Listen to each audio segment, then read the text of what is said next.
बीजाक्षरसमाम्नायमधिगम्य महेश्वरात् कृत्स्नं व्याकरणं प्रोक्तं तस्मै पाणिनये नमः। वाक्यकारं वररुचिं भाष्यकारं पतञ्जलिं पाणिनिं सूत्रकारं च प्रणतोऽस्मि मुनित्रयं। नत्वा सरस्वतीं देवीं शुद्धां गुण्यां करोम्यहं पाणिनीयप्रवेशाय लघुसिद्धान्तकौमुदीम्। ॐ शान्तिः शान्तिः शान्तिः।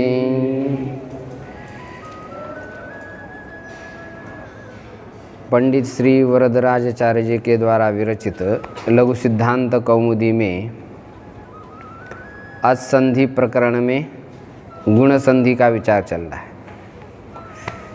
व्याकरण को पढ़ना अनिवार्यता है। व्याकरण पढ़े बिना यदि कोई मनुष्य दूसरे शास्त्र को ही पढ़ लेता है तो वो उपहासास्पद हो जाता है। अंगीकृतं कोटिमितं च शास्त्रं नांगीकृतं व्याकरणं च येन न शोभते तस्य मुखारविंदम सिंदूरबिंदुर्विधवा ललाटे। कोटिमितम, करोड़ों शास्त्र किसी ने अपना लिए लेकिन व्याकरण को ही नहीं अपनाया तो उस पुरुष का मुखारविंद सुशोभित नहीं दिखाई देता है। जैसे सधवा स्त्रियों के बीच में विधवा स्त्री सुशोभित नहीं दिखाई देती, उसी प्रकार विद्वानों के बीच में व्याकरण न पढ़ा हुआ व्यक्ति सुशोभित नहीं दिखता।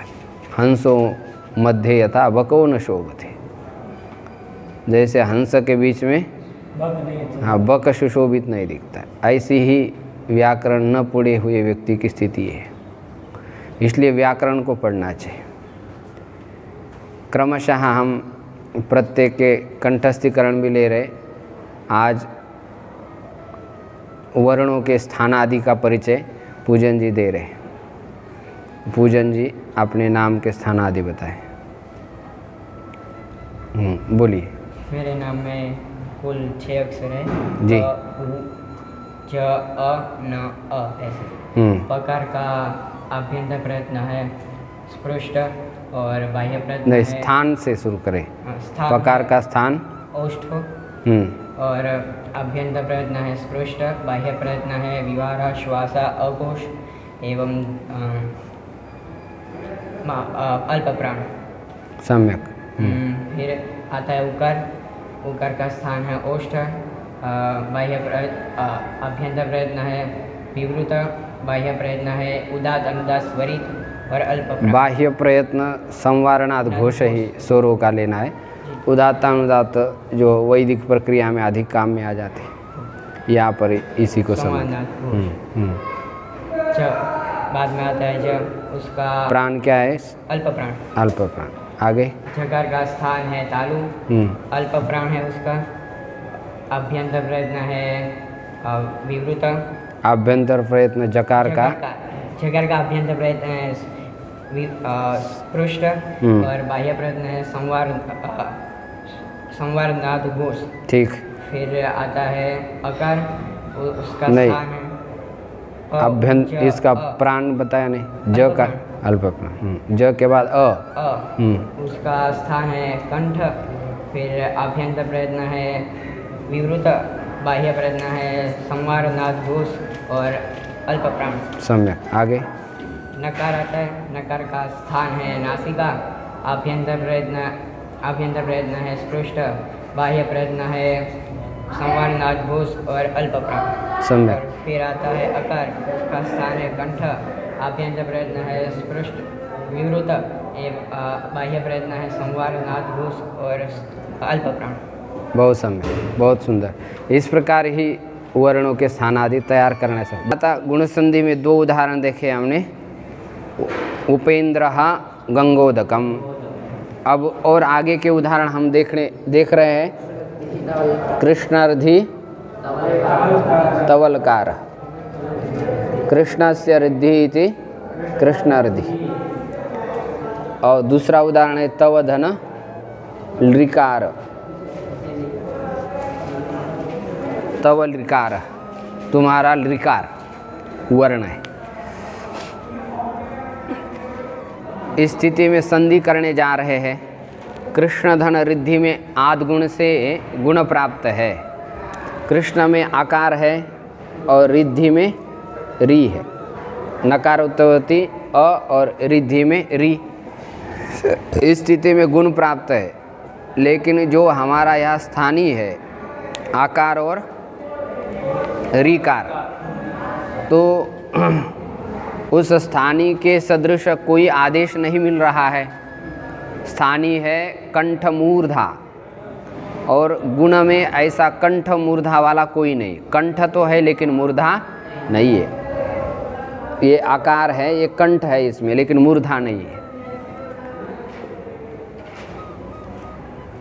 दूसरा उदाहरण तवधन लृकार अ लृ, इसके स्थान पर आदेश हम करने जाएंगे। यण आद गुण में से कौन सा आदेश करेंगे? सदृशतम कोई नहीं मिल रहा है, क्योंकि यह है कंठ और री है, तो हमको चाहिए कंठ दंत आदेश चाहिए। तो ऐसा गुण में से कोई है क्या? नहीं है। सदृशतम कोई नहीं मिल रहा है, लेकिन आकार को हम बिठाने का प्रयास करेंगे। कैसा प्रयास करेंगे? र प्रत्याहार पहला बनाएंगे। तो र प्रत्याहार किस सूत्र से बनता है? आदिरंतेन सहेता। र में जो अच अनुनासिक है उसकी इत संज्ञा किस सूत्र से होती है? ये हमने कल देखा था। तो अनुनासिक धर्म वाले कौन से वर्ण है, ये गुरु परंपरा से ही समझना है। प्रतिज्ञा अनुनासिक क्या? पाणिनीय। प्रतिज्ञा ही अनुनासिक धर्म में है जिनकी, ऐसे श्री पाणिनीय आदि वैयाकरणों ने जिन जिन वर्णों की प्रतिज्ञा की है, तो उन्हीं वर्णों को अनुनासिक धर्म वाले समझना चाहिए। जैसे धातु पाठ में आप देखेंगे तो जैसे एक धातु है एध वृद्धौ, कौन सी धातु है? दूसरी धातु है यज देव पूजा संगतिकरण दानेषु, और तीसरी धातु है गम्भीरी गतौ। तीन धातु है। एध वृद्ध में आप देख रहे हैं धकार उत्तरवर्ती जो आकार है उसके नीचे एक लकीर मारी है। ये जो लकीर है ये कह रहे कि ये जो स्वर है यह अनुदात्त है और ये अनुनासिक भी है। तो ये आपको गुरु परंपरा से समझना। आप धातु पाठ में तो लिखा नहीं है। ये जो पूजा कर्ण दानेषु, यह जो देवता पूजा संगति कर्ण दानेषु, इसमें जो जकार उत्तरवर्ती आकार है वो भी अनुनासिक है, स्वरित इत कहते हैं उसको। और गम्भीरी में जो ऋकार है ये भी अनुनासिक है, ये उदात्त है। उदात्त होने के कारण इसको कोई चिन्ह नहीं लगाया, ना नीचे ना ऊपर। तो ये जो इसमें जो अनुनासिक है इसकी पहचान आपको गुरु परंपरा से ही होगी, अपने मन से नहीं होगी। एतावत पर्यंतम श्री महर्षि पाणिनि जी से लेकर के अब मेरे तक जो आया है वो कैसा आया है? गुरु परंपरा से ही आया है। वो मैं आपको बता रहा हूँ, आप जब आगे पढ़ाएंगे किसी को तो आप आगे बताएंगे। तो ये परंपरा से ही अनुनासिक धर्म को आपको समझना है। तो र प्रत्याहार हमने बनाया कल। लन सूत्रस्थ जो आकार है वह अनुनासिक है, ऐसा महर्षियों ने कहा है। तो इसलिए हमने उसकी इत संज्ञा की, उपदेशे जनुनासिक इत। तो अंत में हमको इत आकार मिला और हयवरट में रेफ है, उसके साथ हमने जोड़ दिया। किस सूत्र के द्वारा?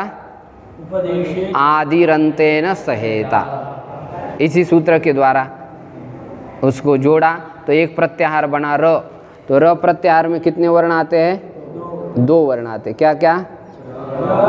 रेफ और लकार, 2 वर्ण आ जाते हैं। अब 2 वर्ण इसमें आते तो इसका क्या लाभ है? क्योंकि जो भी संज्ञा की जाती है उसका कोई ना कोई लाभ होता है।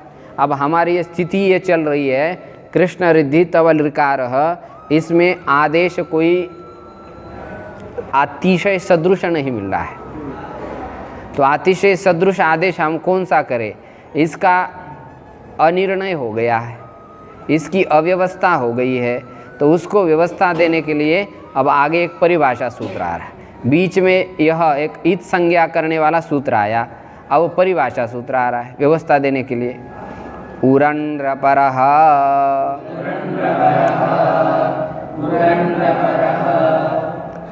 उरन उह, दूसरा पद क्या है? अन, और तीसरा पद है रपरः। 3 पद है सूत्र में। उहु षष्ठी का एक वचन है, षष्ठ्यंत एक वचन, अण इति प्रथमांत एक वचन, रपरः इति प्रथमांत एक वचन। इस परिभाषा सूत्र में 3 पद है। ये उहु जो षष्ठ्यंत है ये किस प्रातिपदिक का बना हुआ है, इसका भी आपको निर्णय होना चाहिए। इसका प्रातिपदिक है री। क्या प्रातिपदिक है? री। री प्रातिपदिक से षष्ठ्यंत उहु ऐसा बन जाता है। जैसे पितृ प्रातिपदिक होता है तो उसका षष्ठी और पंचमी में क्या बनता है? पितुहु बनता है। ऐसा री का क्या बन गया? उह। अब षष्ठी है तो साफ हो चुका है कि री वर्ण के स्थान पर अण, अण प्रत्याहार में कितने वर्ण आते हैं? अ, ई और उ, ये 3 वर्ण आते हैं। अण रपरः, ओ रपर हो, रह परो यस्मात् असो रपरः, या र का मतलब र प्रत्याहार, र प्रत्याहार पर में हो जिससे, ऐसा अण री के स्थान पर हो।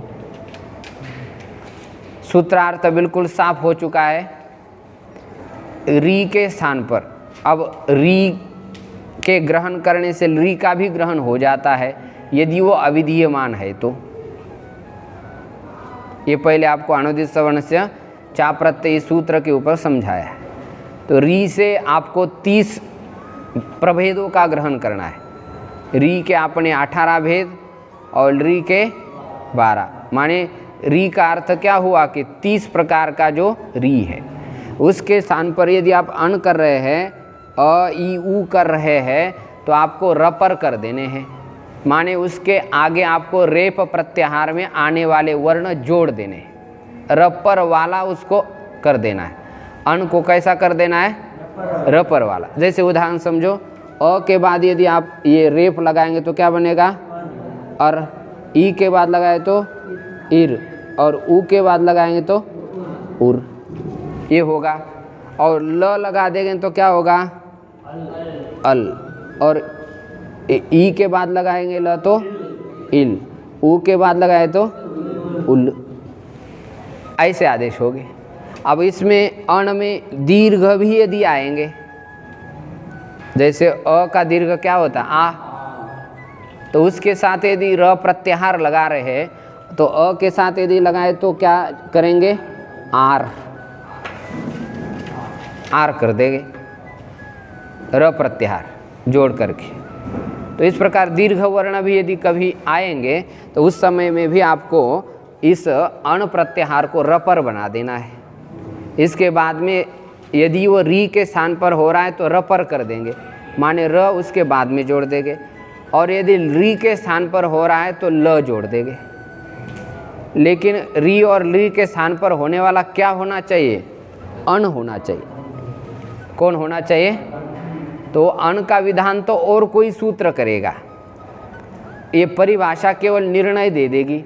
अव्यवस्था हो जाएगी तो इस परिभाषा से निर्णय होगा कि यदि री अथवा री के स्थान पर यदि अण कर रहे हैं तो वो रपर कर देना है, माने रे र प्रत्याहार में आने वाले जो वर्ण है वो बाद में लगा देना है। रपर का मतलब क्या होता है? बाद में लगाना, र को बाद में लगा दिया। तो र से केवल रेफ ही नहीं लेना है, र से रेफ और लकार दो को ले लेना है। ये सरल सूत्रार्थ हो चुका है परिभाषा का। ये जो रपर है अ ई उ के साथ लग रहा है, इसके लिए एक वैयाकरण न्याय लगाते हैं, उसको कहते हैं दग्ध रथाश्वन न्याय। दग्ध रथाश्वन न्याय का मतलब क्या है? दो योद्धा खूब भीड़ गए और भीड़ते समय एक का जो है घोड़ा ही मर गया और एक का रथ जल गया। अब जो दोनों योद्धा हैं वो तो रणभूमि से जा ही नहीं पाएंगे, लेकिन बाद में समझौता हुआ कि उसने एक ने कहा कि भाई हमारा तो घोड़ा चल गया, तुम्हारे पास रथ है, हैं? तो क्या करो, हमारा रथ ले लो और तुम्हारे पास तो घोड़ा है तो तुम्हारा घोड़ा हमारे रथ को लगा दो। काम हो गया, रथ तो जुड़ गया, दोनों रणभूमि से अपने घर को चले गए। तो इसी प्रकार यहाँ पर भी अव्यवस्था हो रही है। अ के साथ मूर्धा नहीं बैठ पा रहा है और केवल मूर्धा लगा देंगे तो फिर कंठ नहीं मिल पाएगा। तो दोनों को जोड़ दिया, बस एक आदेश स्थानीय के समान हो चुका है। इसको कहते हैं दग्ध रथाश्वन न्याय। तो दग्ध रथाश्वन न्याय से हम यहाँ अब स्थानीय के स्थान पर अण आदेश करने जाएंगे तो अर इर उर अल इल उल आदेश कर देंगे। देखेंगे परिभाषा वृत्ति पर आप ध्यान दीजिए। री इति त्रिंशतः संज्ञेत्युक्तम। री इस प्रकार 30 की संज्ञा बताई है। कहाँ पर बताई है? अनुदित सवर्णस्य चा प्रत्ययः, उसमें बताया था री इति त्रिंशतः तथा ऋकारोपि। 63 संज्ञा वहाँ पर ही हमने समझा दी। यदि वो अविधीयमान ऋकार है तो आपने सवर्णी का ग्राहक हो जाता है, री अथवा री। तत्स्थाने लिखा है, तत्स्थाने यो अंश रपरः सन्नेव प्रवर्तते। 30 प्रकार वाले री के स्थान पर जो अण स रपरः व रपर होकर के ही प्रवृत्त हो जा, सन्नेव प्रवर्तते। सन्नेव में गमो रसादाची गमुट नित्यम संधि हुई, सन एव प्रवर्तते। प्रवर्तते का अर्थ होता है प्रवृत्त हो जाता है। तो परिभाषा का अर्थ आप समझ गए हैं। अब कर दीजिए, यहाँ पर देखेंगे हम, यहाँ पर ये जो स्थानीय है हमारा, यहाँ री भी है कि नहीं, बाद में री वर्ण भी है स्थानीय। ये पूर्व में हो पर में हो चिंता नहीं कोई, कहीं पर भी यदि स्थानीय में री है उसके स्थान पर यदि हम ये अण कर रहे हैं तो उसको आपको रपर कर देना है। तो अब यहाँ पर जो आदेश हम करने जा रहे हैं, एकार ओकार तो बिल्कुल बैठ ही नहीं पाते क्योंकि उसमें एक एक्स्ट्रा है, कंठ तालु उसमें ज़्यादा है, ओकार में ओष्ठ ज़्यादा है।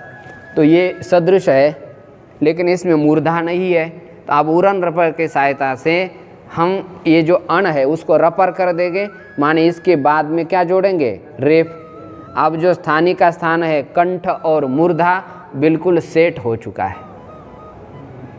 अतिशय सदृशतम आदेश हो गया ना।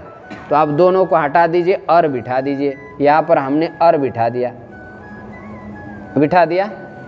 और बिठा देने के बाद फिर अज्झिन परेन संयोजम, रेफ हल के ऊपर जाके बैठ जाता है। रेफस्य जलतुंबिका न्यायेन ऊर्ध्वगमनम। देखो जल में यदि सूखी लौकी डाली जाए तो ऊपर ही आ जाती है, वो नीचे नहीं जाती है।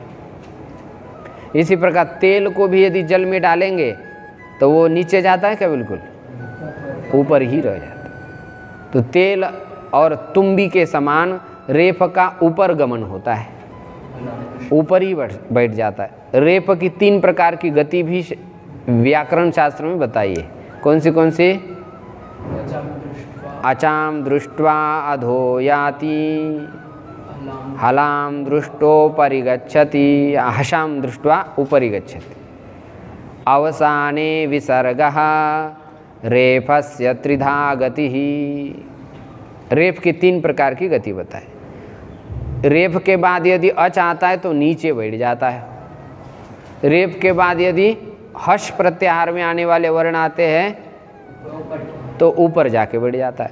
यहाँ पर आप देख रहे हैं रेफ के बाद कौन सा वर्ण आ रहा है?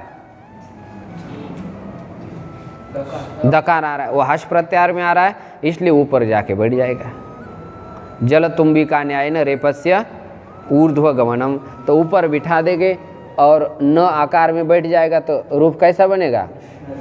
कृष्णर्धी। अब नए सिरे से आप सू ले आएंगे, पदांतर उत्तर कर देंगे कृष्णर्धी, कृष्ण की समृद्धि। इस प्रकार ये आदेश करने के लिए इतनी सारी मेहनत करनी पड़ेगी आपको। तवलकार को देख लीजिए, यहाँ पर भी स्थानीय है हमारा कंठ और दंत, तो आदेश उसमें से आकार हमने ले लिया है। उरन रपक इस सूत्र की सहायता से लपरक हो जाएगा, क्योंकि री के स्थान पर हम अन कर रहे हैं तो लपरक कर देंगे, ल हो गया। स्थानीय देख रहे हैं आप कंठ दंत्य है, आदेश भी कंठ दंत हो गया, दोनों को हटा दीजिए। आदेश शत्रुवत भवंती, अल है वर्ण सम्मेलन कर दीजिए तवलकार। इस प्रकार ये गुण संधि के 4 उदाहरण हो गए हैं। कितने उदाहरण हो गए? 4 उदाहरण हो गए। अब आप कहेंगे अ के बाद अच परे होने पर गुण हो जाता है, और हमने उदाहरण आपको केवल किसके किसके दिए? अ के बाद ई, उ, री और री के दिए। ध्यान रखेंगे केवल अच प्रत्याहार में आने वाले जो स्वर है उसी के अंदर हमको खेलना है। क्रिकेट जैसे खेलते हैं कि नहीं, तो ग्राउंड के अंदर ही खेलते हैं, ऐसा नहीं कि पूरे ऋषिकेश में ही ले गए बॉल। बोले क्या कर रहे हो? क्रिकेट खेल रहे हैं। तो तुम क्रिकेट नहीं खेल रहे बोले, तुम और ही कुछ कर रहे हो, ऐसा बोले कि नहीं लोग? यदि खेल खेलना है तो मैदान के अंदर ही होना चाहिए, ऐसा नहीं कहीं भी कूद गए। तो अच संधि जो हम कूद रहे हैं अच संधि में, वो केवल अच के अंदर ही कूदेगी, उससे बाहर कुछ नहीं। तो कभी पूर्व में कुछ होगा, बाद में कुछ होगा, ये सब आपको विशेष ध्यान रखना पड़ेगा। तो आदगुण सूत्र कब लगता है? अवर्ण के बाद ये 4 वर्ण होने चाहिए। बोला तो है अच परे होना चाहिए, लेकिन 4 वर्ण 4 स्वर परे होने पर ही आदगुण सूत्र काम करता है। तो फिर अच क्यों बोला, इसकी चर्चा आगे आने वाली है। तो आदगुण सूत्र कब लग जाता है? अवर्ण के बाद एच परे होने पर लगता है क्या? नहीं लगता है, केवल इक परे होना चाहिए। क्या परे होना चाहिए? ये देखो इक प्रत्याहार में कितने वर्ण आते हैं? तभी ही लगता है। फिर अच क्यों कहा, इसका समाधान आगे करेंगे। अब गुण संधि हमारी पूरी हो चुकी है, हाँ? अब आ रही शाकल्य संधि आ रही है। कौन सी संधि? शाकल्य। माने ये शाकल्य संधि कोई वर्ण का नाम नहीं है, ये एक ऋषि का नाम है। महर्षि पाणिनि जी के पूर्ववर्ती एक शाकल्य महर्षि हुए, और हमेशा अपने पूर्वज जो है उनका भी सम्मान करना ही चाहिए। यदि वो अनुकरणीय है तो उनका अनुकरण करना चाहिए। ऐसा नहीं कि आपने झंडा गाड़ दिया तो आप ही सर्वोपरि हो गए। इसलिए पाणिनि महर्षि अपने पूर्वज जो वैयाकरण लोग हैं उनको भी अपने व्याकरण दर्शन में स्थान देते हैं, उनके भी नाम ले लेते हैं कि ये मत श्री शाक्टायन जी का है, यह मत गर्गाचार्य जी का है, यह मत भारद्वाज जी का है।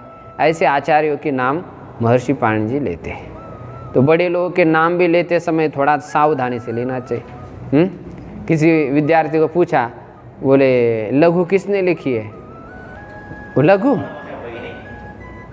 लघु बोले वरदराजाचार्य जी ने लिखी है। किसने लिखी है?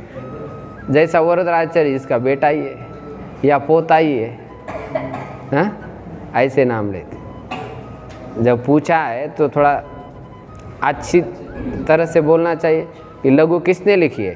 तो महोपाध्याय विद्वद वरेण्य आचार्य श्री पंडित वरदराजाचार्य जी। ऐसा जब बोलेंगे तो सामने वाला भी कहेगा कि भाई ठीक है, ये व्यक्ति पढ़ा लिखा है लगता है। तो वरदराज के ये बोले तो इसको भेज दे दो, पकड़ा दो इसका, क्या लघु पढ़ा है। तो नाम लेते समय विशेषण लगाने पड़ते विद्वानों के लिए, आदर देना चाहिए ना। अब महर्षि पाण जी तो बड़ा आदर दे रहे अपने ग्रंथों में, अन्य महर्षियों को भी, शाक्टायन जी का मत ले रहे। चलिए उदाहरण पर आप आ जाइए। उदाहरण क्या है इसके लिए? हरे इह विष्णु इह, ये दो उदाहरण है। हरे इह विष्णु इह, ये दो उदाहरण। ये जो हरे पद है, हरे का मतलब क्या होता है? जो सब कुछ हरण कर डाले, उसी का नाम क्या है? हरे। हरे का अर्थ राधा भी होता है। क्या होता है? राधा। हर की जो है वो हरा, और हरा का संबोधन क्या बनेगा?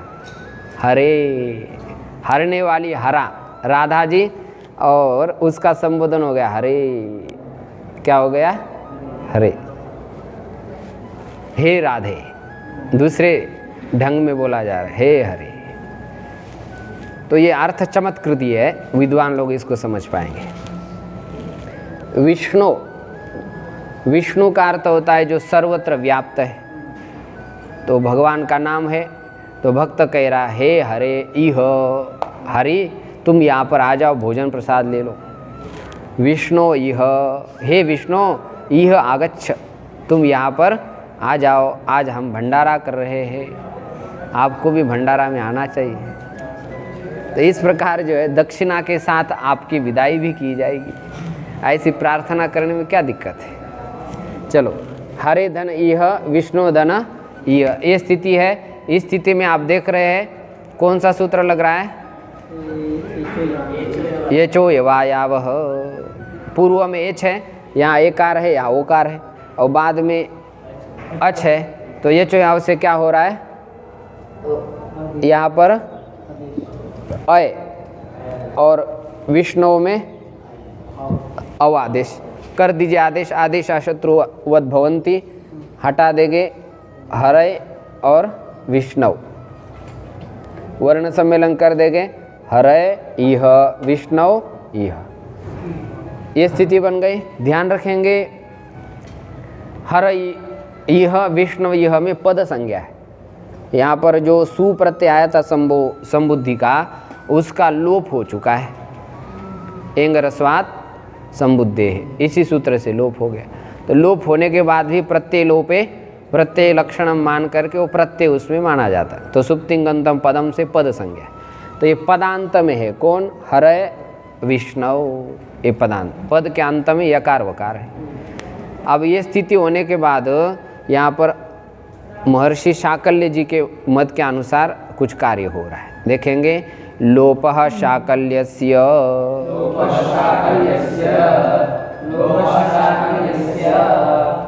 लोपः इति प्रथमांत एकवचनम, शाकल्यस्य इति षष्ठ्यंत एकवचन। अब इस सूत्र को समझने के लिए आपको अष्टाध्यायी खोलना नितांत अनिवार्य है। 8-3-19 क्रमांक है इसका।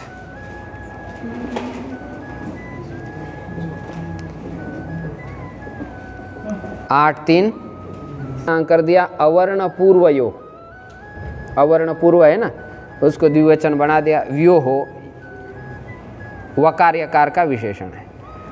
और पदस्य अधिकार में पठित सूत्र है 8-1-16 से लेकर के 8-3-54 तक जाता है। तो इसमें आएगा पदस्य, उसका विभक्त विप्रणाम कर देंगे, तदंत विधि कर देंगे, पदांतयो। क्या बनेगा? पदांतयो। और अश की अनुवृत्ति आ रही है, भो भोगो आघो अपूर्व से यो असी, अश की अनुवृत्ति आ गई, तो इधर अश लगा दिया।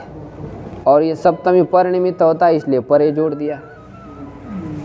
और वा की अनुवृत्ति, शाकटायन महर्षि का नाम लिया है, इसलिए वा आ गया। समझ में आ रहा है? तो यहाँ है विशेष्य व्यो, माने यकार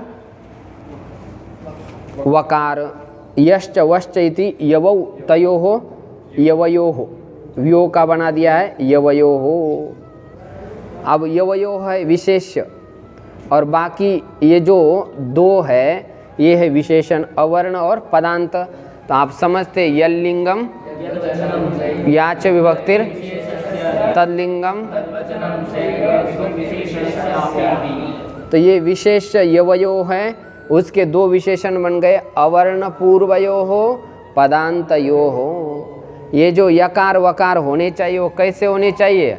अवर्ण पूर्व होने चाहिए, पूर्व वाले होने चाहिए। अवर्ण जिसके पूर्व में उसको कहेंगे अवर्ण पूर्व, और पद के अंत में होने चाहिए।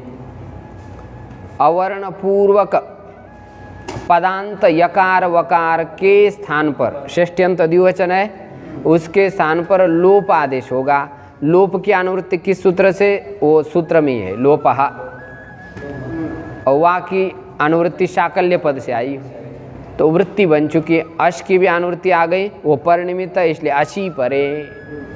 इस ढंग से यदि आप सूत्र की वृत्ति बनाएंगे तो आपको अष्टाध्याय भी समझ में आने लग जाएगी। ये जो अष्टाध्याय हमारे पास है इसमें कैपिटल अक्षर डार्क लिखे हुए, काले अक्षर लिखे हुए हैं, तो जिसमें काले अक्षर किए हुए हैं तो उन्हीं पदों की अनुवृत्ति नीचे आ जाती है या नीचे से ऊपर भी आ सकती है। मुंडक प्लुत न्याय आदि बताए आपको।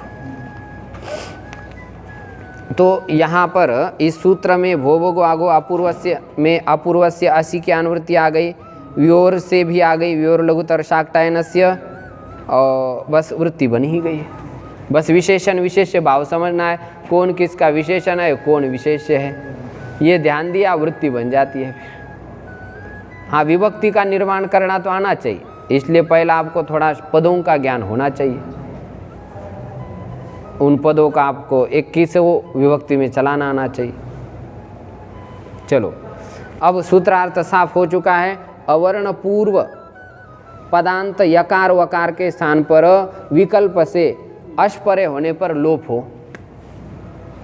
अवर्ण पूर्वक पदांत यकार वकार के स्थान पर लोप हो विकल्प से अश परे होने पर। एक बार आप अर्थ समझ गए तो आप किसी प्रकार बोल लीजिए, दिक्कत क्या है। हमारे गुरुजी कहते थे जो बिल्ली होती है उसको चाहे आप कैसा भी फेंक लो, कान को पकड़ के फेंक लो या पूंछ को पकड़ के फेंक लो, वो कभी भी पीठ पर नहीं गिरती है। किस पर गिरती है? चार पैर पर ही गिरती है। लेकिन आप ट्राई मत करना, कदाचित और कुछ हो जाए। हैं? कहते बिल्ली बड़ी खूंखार रहती है, यदि कमरे के अंदर दरवाज़ा बंद के उसको पकड़ने का प्रयास किया जाए तो गला ही घोट देती है। इसलिए प्रयास मत करना आप, ऐसी बस कहावत है या लोग ने किसी ने किया है, आपने को ज़रूरत नहीं है। हाँ, इतनी प्रैक्टिस करनी। आपने को किसकी प्रैक्टिस करनी है? व्याकरण की। कमरा बंद करके व्याकरण सूत्र रटो, वृत्ति समझो, व्याख्या पढ़ो, क्या दिक्कत है? आप कहीं बिल्ली के चक्कर में पड़ जाओ, तिरपट हो जाएगा कुछ। तो सूत्रार्थ साफ हो चुका है। अब इसको आप घटाइए। यहाँ पर देख रहे हैं हरय और विष्णव, यहाँ पर पदांत है ये, और यकार वकार भी मिल रहा है आपको। तो देखें पदांत यकार वकार है और इसके पूर्व में कौन सा वर्ण है? अकार है। तो अवर्ण पूर्वक पदांत यकार वकार मिल गया, पर में अश है। इकार अश प्रत्यय में प्रत्याहार में आ ही रहा है, विकल्प से लोप कर दीजिए लोप, विकल्प से कर दिया लोप। आदर्शनम लोपः, इसका हम उच्चारण नहीं करेंगे। अब स्थिति क्या बन गई? हर इह विष्णु इह, ये स्थिति बन गई। और जिस पक्ष में लोप नहीं होगा उस पक्ष में हर इह विष्णु इह, ये स्थिति बन गई। अब यहाँ तो कुछ नहीं, वर्ण सम्मेलन कर देना है आपको, लेकिन यहाँ पर क्या हो रहा है? आद्गुण से गुण प्राप्त हो रहा है। पूर्व में अवर्ण है, बाद में अच है, तो गुण प्राप्त हो रहा है। क्या प्राप्त हो रहा है? गुण प्राप्त हो रहा है। अब उस गुण को रोकने के लिए थोड़ी जादू करेंगे। क्या करेंगे? जादू। जादू से ये काम बन जाता है। सीधी सीधी कोई बात बताओ तो बन ही नहीं जाता है, और जब जादू आ जाती है कंफ्यूज हो जाते लोग, आंखें मिचमिच होने लग जाते, अरे भाई क्या हो गया क्या हो गया। लेकिन समझ जाए तो कोई आश्चर्य नहीं, और नहीं समझे तो फिर आश्चर्य लग जाता है। जो जादूगर होता है ना, जादू दिखाता है, उसके पास ये जंबुड़ा रहता है, वो सब जानता है जादूगर की कला, तो उसको कुछ नहीं, अरे भाई तुम हाथ काट के दिखा दो या चाहे नाक में से सुई निकालो, हमको कुछ नहीं लगता है। लेकिन जो नए टिकट ले करके आए हैं, बैठे, हाँ नाक में से क्या निकल गया, कांच निकल गई, हाँ गला टूट गया था, अभी जुड़ ही गया, वो आश्चर्य में, और जंबुड़ा बैठा है देख रहा है अपना शांति से, मालूम है तुम्हारी जादूगारी से। हाँ, तो चमत्कार से वही लोग प्रभावित हो जाते हैं जिनको असलियत मालूम नहीं होती है। लेकिन असलियत मालूम हो जाए तो चमत्कार भी नहीं रह पाएगा। तो आप चमत्कार करेंगे महर्षि पाणिनि। देखो सूत्र आ रहा है, पूर्वत्रा सिद्धम,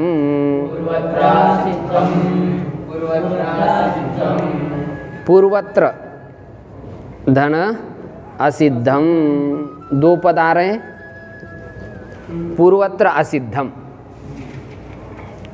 पूर्वत्र का अर्थ होता है पूर्व में, असिद्धम माने असिद्ध। असिद्ध का अर्थ यहाँ पर वो सिद्ध नहीं है, दिखता नहीं। अब इसको समझने के लिए आपको अष्टाध्यायी आँख पर बिठानी पड़ेगी। अष्टाध्यायी में कितने अध्याय है? 8 अध्याय। तो आप 7.25 अध्याय को पूर्व में ले लीजिए और 3 पाद को बाद में रख लीजिए। ये जो 7.25 अध्याय है, इन सूत्रों के कार्य के दृष्टि से जो 3 पाद में जो सूत्र आए उनका कार्य क्या होता है? असिद्ध होता है। और जो 3 पाद है इसमें भी पूर्व सूत्र के कार्य के दृष्टि से पर सूत्र का जो कार्य है वो क्या होता है? असिद्ध होता है। बहुत सरल है, आप ध्यान देंगे तो आपको समझ में आ जाएगा। हाँ, आप ध्यान दीजिए, ये जो हमने सूत्र पढ़ा लगाया है, लोप शाकल्य की संख्या क्या है बोलो? 8, 3, 19। और आद्गुण की संख्या क्या है? 6, 1, 87। ये संख्या है इसकी। अब ये आ गया सप्ताध्यायी में, और ये जो लोप शाकल्य से ये आ गया त्रिपादी में आ गया। किस में आ गया? त्रिपादी में आ गया। अब ये जो त्रिपादी में लोप किया हुआ है ये आद्गुण के दृष्टि से असिद्ध है। असिद्ध होने के कारण यहाँ पर उसको क्या दिखाई दे रहा है? य और व अवर्ण पूर्व में दिखाई देता है क्या? नहीं दिखाई दे रहा। इसलिए यहाँ पर आद्गुण से गुण नहीं होगा। ऐसा क्या? ऐसा ये है चमत्कार। वृत्ति पर एक बार ध्यान देंगे। सप्ताध्यायीं प्रति त्रिपाद्या सिद्धा, त्रिपाद्यामपि पूर्वं प्रति परशास्त्रम असिद्धम। सप्ताध्यायीं प्रति 7.25 अध्यायों के प्रति त्रिपादी असिद्ध है। 3 पाद क्या है? असिद्ध है। अब इसमें 3 पाद असिद्ध है, मतलब सूत्र असिद्ध है या कार्य असिद्ध है?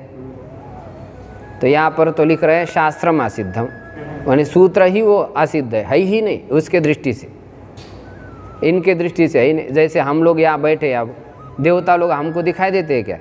तो हम कहते हैं ही नहीं दिखाई देते, है नहीं, ऐसा कैसा चलेगा काम? है नहीं दिखाई देने पर भी मानने पड़ेगा, है कभी ना कुछ छोक तो मार ही देते हो। त्रिपाद्यामपि पूर्वम प्रति परम शास्त्रमा सिद्धम। देखो देवता लोग वैसे हमेशा काम कर ही रहे। वायु देवता अपने वायु बहा रहे हैं, जल देवता जल दे रहे हैं, इंद्र देवता वृष्टि दे रहे हैं। अब इससे बढ़कर के प्रत्यक्ष प्रमाण क्या चाहिए आपको? हनुमान जी कभी कभी बीच में पूंछ घुमा ही रहे हैं। कृष्ण भगवान, विष्णु भगवान, उनके उपासक भी देख ही रहे हैं कि कभी कृष्ण आए सपने में, बोला कि तुम चिंता मत करो, डोंट वरी, हम ले जाएंगे तुमको गोलोक में। राम जी कहते हम साकेत में ले जाएंगे। तो जो देखने वाले हो तो सोई देख ही रहे हैं। लेकिन कुछ लोग कहते हैं कि भाई ये कुछ है ही नहीं है। अब नहीं, आपको नहीं दिखाई देगा तो नहीं, ऐसा कैसा कह सकते? वो अनुभव में आ जाते। जो जिसका चिंतन करता है उसको वही अनुभव में आ जाता है। अब आप कभी भगवान का चिंतन ही नहीं करोगे तो क्या भगवान कहेंगे बेटा मैं आ गया हूँ तुम देख लो मेरे को, ऐसे कहेंगे? जिसका हम ज़्यादा चिंतन करते वो नहीं होने पर भी दिखाई देता है। फिर जैसे आप भूत का चिंतन करो तो सही में भूत आ जाएगा, 2-4 दिन में देखो आ ही जाएगा। अब नहीं होने पर भी आप चिंतन किया आपने तो प्रकट होना ही पड़ेगा उसका। तो असत पदार्थ का यदि हम चिंतन करते हैं तो वो प्रकट हो जाता है। एक महात्मा जी ने एक शिष्य को बोला, अरे तुम गृहस्थी आदमी हो, तुम हमेशा भैंस का ही चिंतन करते रहते हो, चलो भैंस हो हम बोलो। अब सही में उसने भैंस का चिंतन किया, परिणाम ऐसा हो गया कि वो भैंस ही हो गया। हाँ, गुरु जी कह रहे चले निकलो दरवाजे के बाहर, बोले कैसे निकलो, सींग इतने बड़े बड़े आ गए हैं। तो असत वस्तु का भी चिंतन किया जाता है तो वो हो जाता है। तो जो देवता लोग तो वस्तुता है ही, उसका चिंतन करेंगे तो क्यों प्रकट नहीं होंगे, हो ही जाते। विश्वास रख लेना चाहिए, विश्वास सबूरी में, सबूरी में सब काम हो जाता है। अब देख रहे हैं आप यहाँ पर जो लोप किया गया है वो क्या है, असिद्ध है, इसलिए यहाँ पर गुण नहीं होता है। देखिए आगे ध्यान दीजिए, त्रिपाद्याम अपि पूर्वम प्रति परशास्त्रम असिद्धम। त्रिपादी में भी पूर्व के प्रति परशास्त्र, ये त्रिपादी है 3 अध्याय, इसमें कुछ 200-300 सूत्र हो गए, तो उस 300 सूत्र में भी ऐसा समझ लेना है कि पूर्व सूत्र से उत्तर सूत्र असिद्ध है, बस इतना ये। अब यहाँ पर जो उदाहरण दिया है वो सप्ताध्यायी के प्रति त्रिपादी असिद्ध, इसका उदाहरण दिया है। त्रिपादी में भी पूर्व के प्रति परशास्त्र असिद्ध है, इसका उदाहरण हल संधि में आएगा। मय वा वो स्थल है उसका, उस समय आपको समझाएंगे। तो इसका आप चिंतन कर लीजिए, समझ में आए तो ठीक है, नहीं समझ में आए तो चिंतन कर लीजिए, फिर भी समझ में नहीं आए तो पूछ लीजिए, लेकिन छोड़िए मत इसको। हमको ये समझने में बड़ी समस्या हो जाती थी। हम किताब लेकर गंगा किनारे जाके बैठ जाते थे पत्थर के ऊपर, और एकदम पता नहीं एकदम खटका लग गया और एकदम समझ में आ गया सूत्र। मैंने कहा आप समझ गया, तब फिर आपको भी समझा रहा हो आज। कभी कभी समझ में आ जाती थी, चिंतन करने से आ जाती। तो 2 रूप बनेंगे यहाँ पर। शाकल्य महर्षि के मत में हरयः विष्णयः, और महर्षि पाणिनि जी के मत में हरयः विष्णयः। वर्ण सम्मेलन कर देंगे यहाँ पर, हरियः विष्णुविः, ऐसा बन जाएगा। इस प्रकार ये संधि, शाकल्य संधि पूरी हो गई है। अश प्रत्याहार में कितने वर्ण आते हैं? 29 वर्ण आ जाते हैं। 9 स्वर आ रहे हैं। हकार अंतस्थ वर्ण, वर्ग के पंचम वर्ण, चतुर्थ वर्ण और तृतीय वर्ण। तो ये सब आश प्रत्याहार में 29 वर्ण आ रहे हैं। अब इसके बाद आ रही है वृद्धि संधि। कौन सी संधि? वृद्धि। अब वृद्धि की किसको कहते हैं? वृद्धि का परिचय पहले दे रहे हैं। वृद्धिरादैच, वृद्धि ही आदैच। 2 पद है सूत्र में। पहला पद क्या है? वृद्धि ही। दूसरा पद क्या है? आदैच। ध्यान देंगे इसकी संख्या के ऊपर। इसकी संख्या क्या लिखी है? 1 इसका क्या अर्थ है? पहले अध्याय का प्रथम पाद का प्रथम ही सूत्र है। और ये जो सूत्र है बड़ा अद्भुत सूत्र है, क्योंकि एक सामान्य नियम है, उद्देश्य वचनम पूर्वम विधेयः ततः परम। उद्देश्य वचन पूर्व में होता है और विधेय वचन कब होता है? बाद में होता है।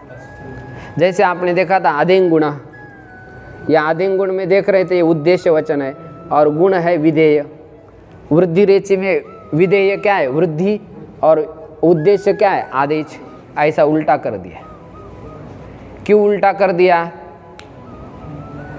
महर्षि पाणिनि जैसे बुद्धिमान व्यक्ति जब इस नियम का उल्लंघन कर रहे हैं तो कुछ ना कुछ उसके अंदर रहस्य छिपा हुआ है।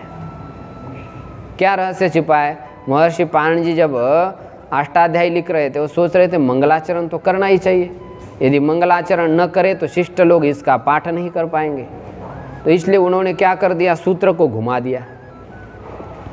आदेश वृद्धि नहीं लिखा, क्या लिखा, वृद्धिरादेश इसलिए लिखा ताकि ग्रंथ का क्या हो जाए, मंगलाचरण हो। वृद्धि शब्द भगवान का वाचक है। वृद्धि माने जो निरतिशय व्यापक है उसको कहते वृद्धि। तो सबसे बड़ी वृद्धि किसमें है, व्यापकता किसमें है, भगवान में ही है।